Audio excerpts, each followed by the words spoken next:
Welcome to Blizzard Fire. We hope this video helps fire up your solution.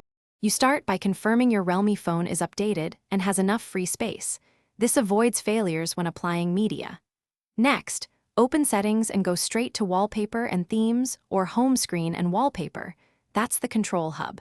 Grant any requested permissions for gallery or file access so the system can preview and apply animations.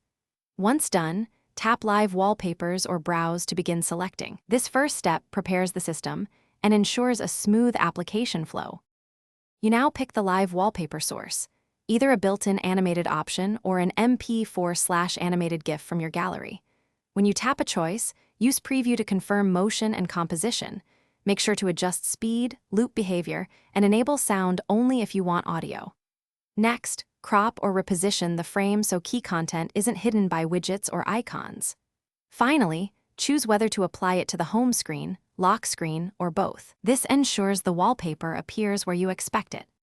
You finish by tapping Set or Apply, and then immediately inspect both home and lock screens for smooth playback and correct placement. If the animation stutters or drains battery, make sure to use a lower resolution file or disable extra motion effects. Real-time rendering costs CPU and power. If the wallpaper fails to appear, force stop the Wallpaper app, clear its cache, or reboot the phone. This resets the service and usually resolves permission or rendering hangs. One quick reboot. Thanks for watching. If you found this helpful, don't forget to like and subscribe.